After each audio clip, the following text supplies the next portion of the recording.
purpose of doing this project is to bring back the dignity of these gentlemen that were down there, that were taken, that were stolen from here. I know that they're classified as prisoners, but they were captives. Honoring them in both ways, ceremonial, traditionally, and as veterans. And those chiefs that are down there, they were never given ceremonies, honor, respect. So this is more of a remembrance and honoring as we go down there to pay our respects and be humble and give them dignity and provide those ceremonies for them. Those rituals were never done for them. It opens up another door for our history. It opens up another story that pertains to our people. Just right here in Concho, our reservation, the story began here is when they were being left to, sent to Fort Marion. It started right down here.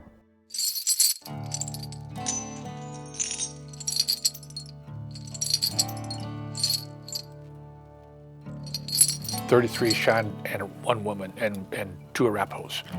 And they incarcerated them, and they were chaining them up. And when they came to shackled Black Horse, he broke away and ran. And he ran towards the Cheyenne camp, and the soldiers started firing. And the Indians said that they thought that they were attacking the camp like they did at Washita and Sand Creek, and so they ran and dug up their weapons. They had buried their weapons, their guns and their pistols. They buried all that stuff. So when the bullets were hitting, because they were shooting at this man, and the bullets were hitting the camp, and so they thought they were under fire. So that's how come they ran to Sand Hill and dig parapets and to defend themselves. You know, when I go back and talk about the Sand Hill fight, and after they hid and they charged them and tried to get into them, they couldn't do it because their horses couldn't run through that bog, and they would bog down and they would have to go back. They couldn't get to the Sand Hill because of the swamp around them. They turned Gatling guns on them. The Gatling guns were never used west of the Mississippi until they used them on those Indians at Sand Hill.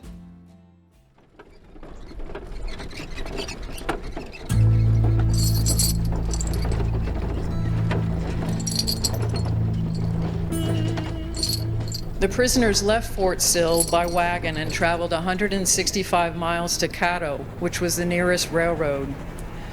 They were forced aboard the Missouri, Kansas, and Texas Railroad to Fort Leavenworth, where they stayed for 9 days while they waited for the Army orders to be completed.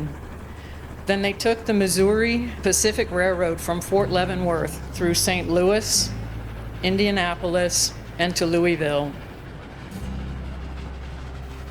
And at each of these large cities and junctions where they had to change railroads, the citizens of the cities would come and gawk at the Indians, as news of their travel were sensationalized in those newspapers of the time. About 5 miles outside of Nashville, Chief Lean Bear attempted suicide by stabbing himself, and when he was found, he attacked 2 soldiers. Lean Bear and the soldiers were left in Nashville for a few days while they received medical attention, and then they continued on to St. Augustine on a different train.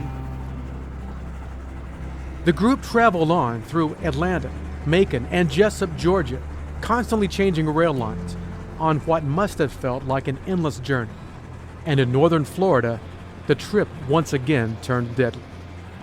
At 3 a.m. in the morning, Graybeard jumped out a window of the moving train. His friends among the prisoners had told Lieutenant Pratt that Graybeard should be restrained, but Lieutenant Pratt said Graybeard was doing all right. After he had jumped from the train, Pratt told the soldiers to recapture Graybeard. And they heard the chains and shackles that were on him, and they went back to look for him again and found him and shot him through the back and left him on the side of the railroad with some railroad workers, and they went on to Fort Marion. Instead of taking his body with them, they just left him there. Some of them made it home, some of them didn't. We're here today, and memoriam of the ones who didn't make it, and the ones that did. You know, we're thankful and grateful to have had the times that they had left, that they had spent with us there. And so, you know, within this thinking, you know, this individual, he was more or less a war chief. And so at this time, we're going to use this Chief's Memorial Song. And these songs were handed down from us from Sweet Medicine himself. That's how far back these songs go. It's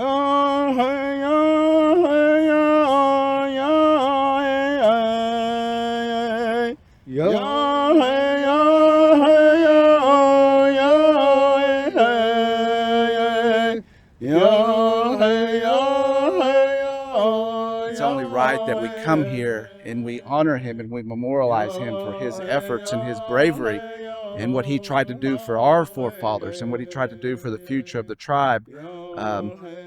Although he didn't make those sacrifices that all of our forefathers made for us, you know, we have to honor those people who came before us and tried to make our lives better. And I think that's why we're here today, is try to memorialize and honor those people who passed, trying to make our lives a whole lot better, simpler and comfortable. And I know that was probably his thinking when he tried to escape and go back home, is that he wanted to, you know, make sure his family was safe, the tribe was safe, and that he was in a way going to help. And I think today, as we stand here, we understand his sacrifice and his contribution, so that we all can be here today. And you know, I just want to say that we're here for a purpose.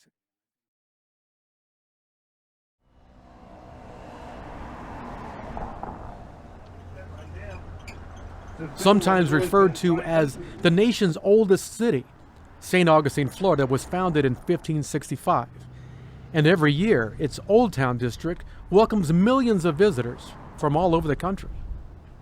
Here in St. Augustine, one of the largest tourist draws, both historically and physically, is this old fort, built by the Spaniards beginning in 1570, named Castillo de San Marcos. Over the centuries, it changed hands a few times, to the British, back to Spain, and finally, when Florida, including this fort, was ceded to the U.S. in 1821, it was renamed Fort Marion. Since that recent history, though, this fort has really become a symbol of oppression for many Plains tribes, including the Cheyenne and Arapaho.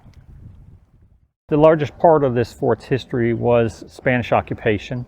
However, the British were here, and we do portray them at certain times of the year and for certain events as well. And so there are also, the Confederacy was here for a very short period of time. The Union was here as well. And so we try and portray a number of different time periods, but the largest portion of this fort's history was Spanish occupation and Spanish history. Now, our 1740 historic weapons drill. Now, what's going on right now? This is a siege movies. In a siege, whoever starves first loses. Whoever runs out of powder first loses. We do talk about the American period in a variety of ways.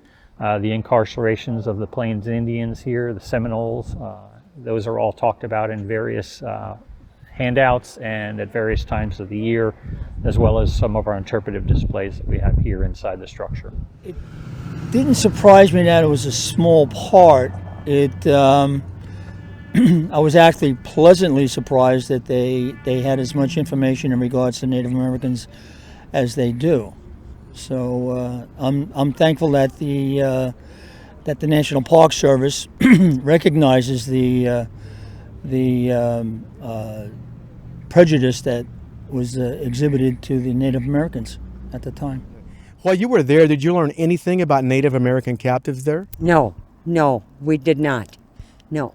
Would it surprise you to know that there were 70 plus prisoners from Oklahoma, Native prisoners brought here by train and kept here for 3 years? Very much of a surprise, yes, I did not know that. We didn't see anything about that there. So if it's history, I'm a history person. I'd like to know it all. We are reaching out to them, asking for their stories so that we can better tell the entire story as opposed to the pieces of the information that we have from the people that were here, the victors, if you will, who often write history. It's good to get a full view of everyone that was involved, and so through oral traditions and oral information, we can take that, gather it in, and help to have a better picture of the true history of this structure. You got to learn about the history. You got to understand, you know, and these people that want to acknowledge this place or go down to this place, they need to understand our people was there for the wrong reason or the right reason. It don't matter, but there were deaths there, and you know, they just need to understand. It's a history part. Yeah, for us to see the other part, you know, to understand, you know, like I mentioned earlier before, we just got the information from the white side. You know, I believe during all these 100 years, we got bombarded. You know, well, why you watch TV and movies? Was always a savage. We always wanted war. You know, which was not true. We didn't want always war. We're just protecting our land, our rights to, you know, as any sovereign nation would. And so for all these years, we've been kind of got some bad press, and that kind of justifies the almost killing off of our race. I'm not trying to be militant here. I'm just trying to tell you the truth, you know.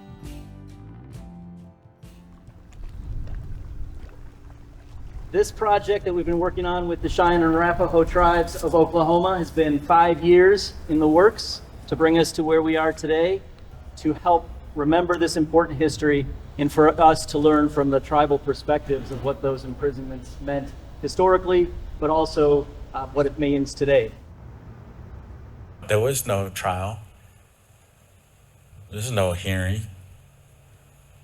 And some of them were just standing there to see what was going on. But they were singled out, and you're going. So those are the stories that we are told by our relatives. But when you read it in books, it's different. One of the very first things that happened when they got here was they took them out of their traditional clothing. They cut their hair. They took that away, trying to change their image, their identity, their appearance. You're now imprisoned. And we're going to recognize you as a prisoner. Not a warrior, not a headsman, not a chief, not a Cheyenne, not Arapaho, a prisoner of war. Even the time when they got there at Fort Marion and the time they left, they were never charged with any kind of crime or anything. And that's what, it always bothered me, you know, about that. Why they were locked up and they never were charged, you know. The fact that tribal leaders were brought here to St. Augustine as prisoners is not in question. It's the perspective, though, that matters. Partnering with Flagler College, the Cheyenne and Arapaho Tribes hopes to inspire the students and faculty to see the story in a different context. It's my honor, my privilege that on behalf of Flagler College President John Delaney, the entire campus as well, to just welcome you to really what is this important event that I think we all recognize as really really only the beginning of an important conversation, dialogue, and really journey that many of us will take together. I visited the Museum of the American Indian in Washington, D.C., and seeing how they interpreted many different tribes. They interpreted treaties. They talked about treaties that were broken. They talked about all the other things that the big picture of this story could be. And I thought to myself, this fort in St. Augustine, there might be a way to open our visitors to that bigger story It's not going to be like walking into that museum in Washington, D.C., but if we can engage some tribes, then they can help us tell that story and bring that different perspective. That's really, really important for a variety of reasons. We say when we interpret history, it's important to learn from history so we don't make mistakes over and over again. That's very true. But that perspective is really important, and to try to understand all sides of any point of view is, I think, very important. Gordy came to Oklahoma, and we didn't get too many visitors in the uniform, and we didn't know what he was doing and who he was. And they weren't sure what to make of me, and they asked me very clearly, what is it you really want? He kind of came up with, kind of brought us the story of being down here at Fort Marion, which we always known as Fort Marion. I know everybody calls it the Castillo de San Marcos. And what I really wanted is happening today, a real dialogue with our tribal partners who were here in this fort, who are really the only ones that can tell what that was like, what was behind it, and moving forward, it will help us develop that portal into understanding not just this tribe, but all the other tribes as well. That it's a long process to get there, but we take, like any journey, one step at a time. I had been here several times previously throughout the years, beginning in 1984, and I just happened to stop by and go, oh wow, that looks cool. I'm going to stop and look. And then the next time I came by, I was going, so where is Fort Marion? Because I know it's here somewhere in Florida. Where is it at? You know, I still didn't know. Then the next time I came through, which is about 1990, I asked, I said, where is Fort Marion? And I asked the people there at the park, oh, this is it. And I went, what? This is it? I had no idea. My grandparents passed away and never knew that their grandfathers was here. They knew that they were somewhere in Florida, in Fort Marion, but that's all we got. They never knew. They never knew the place. They never knew the space. They never knew here. I had decided when the opportunity came up and when Gordy came, I was in the room, that I wanted to try to do something. I didn't know what, and I didn't know how to get there. I didn't know what I was doing. So I'm really grateful that he came, and I'm really grateful that for my boss, the governor, who allows me to do these special projects and these things that are my passion, these things that I love. These are, Big Moccasin is my grandfather, Moses Starr's grandfather. Heap of Birds is my grandma Helen's grandfather. And so these are the things that we need to talk about, and we need to talk about the stories, and we need to have an understanding. In 2015, we hosted an exhibition at the CRISP entitled Rewriting History from the Southern Plains to the Matanzas Bay.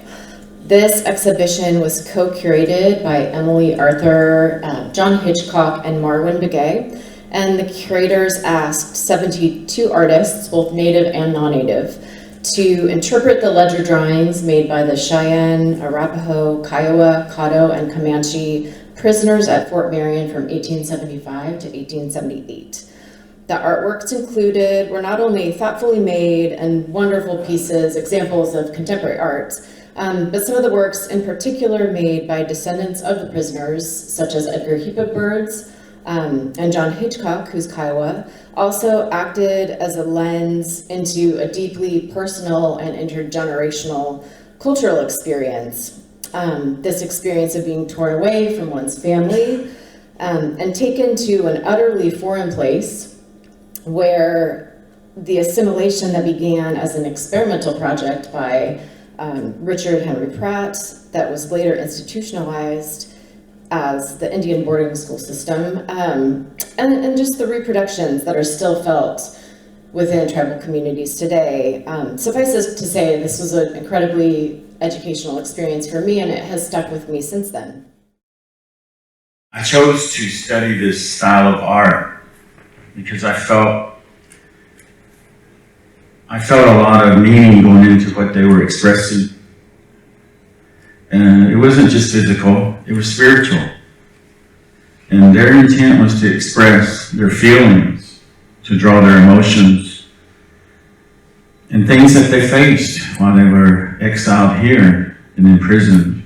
So making medicine was one of the warriors that came down, and he was one of the very first Cheyenne artists to do ledger art here. He was the first. And the rest followed a year later. But he was the very first prisoner, Cheyenne prisoner, that started doing ledger art here at this fort. And so making medicine, he was a powerful man. You see his leggings, the beadwork on his leggings, and then you have the horse, the linen cloth, they call it wool cloth, trade cloth. As an interpreter of ledger art, I love looking at it. I love telling their story, because these ledger drawings are their voice. They're telling us what happened. They're telling us what they were doing. They're telling us how they survived, how they lived, how they felt emotional feelings of their loved ones being away from them. You know, because of the journey of our tribe, both Cheyenne and Arapaho's, like for my family, you know, the drug and alcohol abuse, you know, has come up, you know, several times. My father passed away when I was real young, 2 years old, and that was a result of, you know, him drinking. And then his dad, John, he passed away because of he had been drinking. And so, you know, when that happens in families, those stories that should be told from one generation to generation are passed down. So, in my family's case, that's not unique. Unfortunately, it's happened. And of course, boarding school comes into play there too, that, you know, the devaluing of traditional tribal stories, you know, was reinforced by BIA. Certainly our language, you know, don't speak your language, learn English. What we're finding is, things that might not be surprising to you, is that biologically, your body can adapt to stress, and that stress can produce changes in your body that can be passed on to your children for generations. That's basically what epigenetics is. Although the stress that you experience in your lifetime does not alter your DNA, that blueprint, it does and can engage and create some chemical processes that attach molecules to your DNA. And what that does essentially is create a starting and stopping of what the gene is supposed to express. So it keeps it from expressing certain traits or encourages it to express certain traits. So it's essentially like your DNA stays the same, that map stays the same, but just in the same way when you're taking notes, you will highlight some things, right? Students. So highlight some things pink, and that could mean, hey, pay attention to this thing, right? And then we might highlight some things green, and that might mean, hey, you don't need to pay attention to this right now, right? And that's what's happening at the molecular level. The reason why it becomes relevant here is for understanding some of the health disparities that we're seeing in Native American populations, right? So there are very high rates of addiction, suicide, mental illness, sexual violence, and other health disparities among Native peoples that are influenced, at least in part, by historical trauma. Displacement from one's people and one's family is considered a form of social death, right? And so to remove people from their social ties elevates stress. And that produces a lot of cortisol in the body and elevates blood sugars. So when we see high rates of diabetes as well, unregulated high sugar levels. So these processes that we're seeing, these health disparities we're seeing through epigenetics, we're starting to see that there may be some markers on the genetics that we can start to recognize and look at that will help us understand how these historical health disparities are related to historical and intergenerational trauma that is passed on through the generations. What we have to understand is that the Cheyenne people view exile as the most drastic of any treatment or anything that can happen to us as a people. Usually it is the result of having committed intra-tribal murder, exile, for a period of 4 upwards to 10 years, complete exile by themselves to live alone, which was a virtual death sentence in the environment of that time. Exile. So these warriors, Notquil, those that had been created by the good man with the knowledge that he brought out of Beartooth to protect us, to provide for us, to be of service to the Council of 44 Peace Chiefs. Some were sent off because they dared to protect us. Oaths that they took when they became members of our various warrior society. And so they left. And in horror, the tribe, the women watched them as steel poles were attached to the middle of the wagons.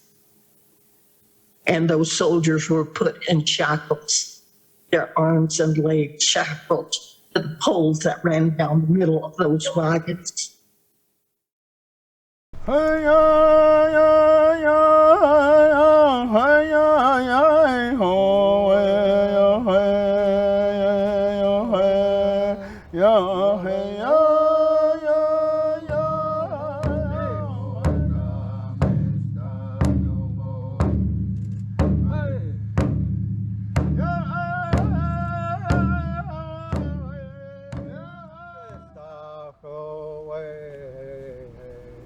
Hey, ane woto se, eto me veche.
The St. Augustine City Commission hereby proclaims November 2022 as National American Indian Heritage Month and urges all of our citizens to observe this month with appropriate programs, ceremonies, and activities.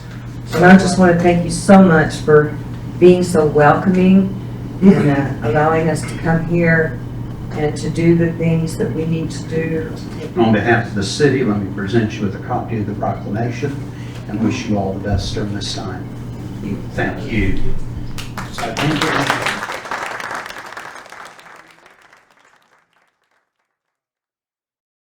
When visiting a park unit, you may see signage that's titled "We Are Still Here," which tells a small part of the story of tribes that were affiliated to that particular site.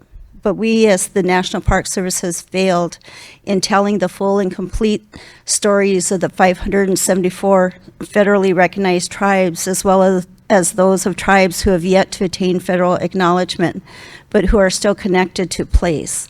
It is something that many of the parks are working on. Currently, many national parks are working with affiliated tribes and tribal members to tell a more complete and accurate history and consulting with tribes in developing and planning new exhibits.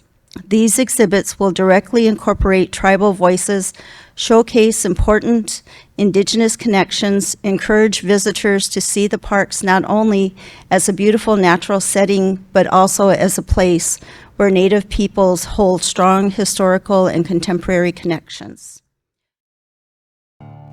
We're proudly attending to see and hear what the Cheyenne Arapaho's experiences were here at Fort Marion, because, you know, we were here too.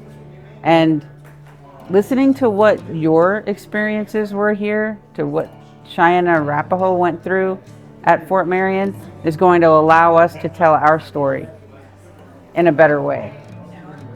I think Noreen has just cracked the door open and she's peeking through, because there's so many other tribes that have stories, so many people who have stories, and she's really handing the microphone over to other people. That's the best analogy that I think I can come up with, because that microphone wasn't available to all of us. We were always in the audience.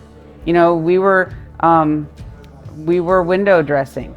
You know, we were always what was on the poster to invite people, you know, to entice their interest to come hear about it. But we were really never the voices. You know, it was never about our experiences. And for once, it's our story being told. This is being told in the first person for the first time ever.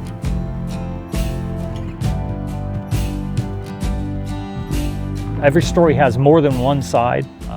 Many stories have many sides to them. And so we want to make sure that we get a good understanding and give different perspectives on a situation so that we can provide the best information possible to our visitors. And that is, after all, what we're trying to do here, is educate and let people understand the history of this structure.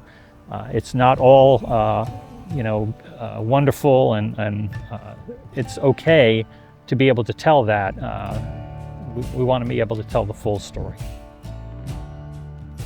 We haven't forgotten those who were sent into exile in a totally different culture frame of reference and confined at this prison, the oldest fort in the United States, for 3 years, taken from home, taken from family, from all that they knew that was familiar, because you just can't engage in a fight with the United States federal government without someone having to pay for it.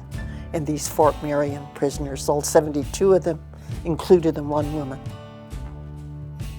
made a big sacrifice in the time that they spent at Fort Marion, learning new things, learning how we were going to have to live in this world, the languages we were going to have to speak, what we would have to learn, how we would have to be educated.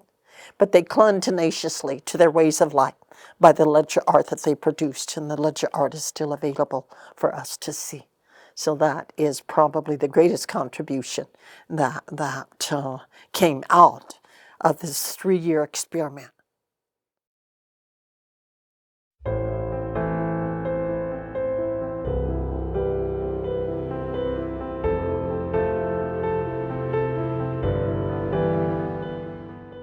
The whole purpose of this is to educate. We want to educate those powers that are down there, the National Parks Service and also Flagler College. They need to know our true history. It's my hope that we utilize this project as a model to educate and orientate the non-Indian, the public, and most of all the National Park Service staff and personnel to rewrite the brochures, the language that they wrote in those brochures today. We want to change that, and this project is an opportunity to do that. If I were a general public and I read that, and I would probably be even more confused on why there were Cheyenne Arapahos there. So we wanted to better tell that story as far as my office goes. So right now we're doing some research and we're getting ready to write up a draft for their new pamphlet. We are still here, and we're here to tell the story. They may not want to hear it, but when it comes to truth and reconciliation, oral history is a big part of that. And we can correct history. We may not change history, but we can correct history.